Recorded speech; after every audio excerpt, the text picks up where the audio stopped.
السلام عليكم. قاري أما مجلس ولا مسترم محمد حاشي دمع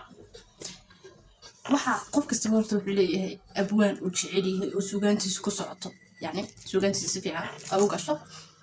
anugu gaariya al number 1 buu yahay abwaanada isaga iyo hadraawi laakiin isaga number 1 ka yahay xataa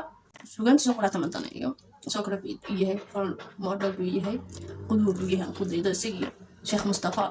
marka maanta waxaan la wadaagayaa maasooyinkiisa qaar kamid ah aan ka soo go'ooyay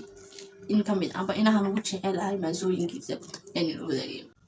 qabiilka anaa la wuxuunba ku adeegtanin iskii kartidiisa isku taagi karaynin una haysta ateero maalintuu dambi geysto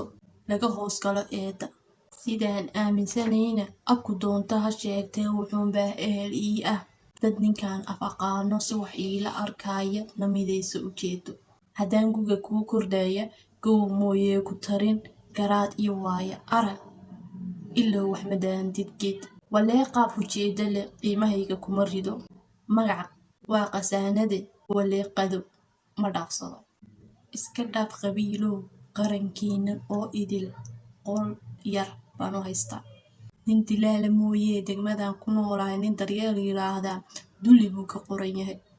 hebel laga ducaystiyo ma laha nin dooro dayixii u soo kaca daamur baa la mariyaa mooraalkaana laga dilay danabyadii u kici lahaa markii geela loo diray ninkii maqasha dayacay afar qaadka socodkiyo ma eersaday wareegii orgigii la naaxshee ari raacdu dhaqatee ku asqaysay heestee naxariis ujeedo leh aaminee run moodee dharaartii la gowracay is ogaaday baan ahay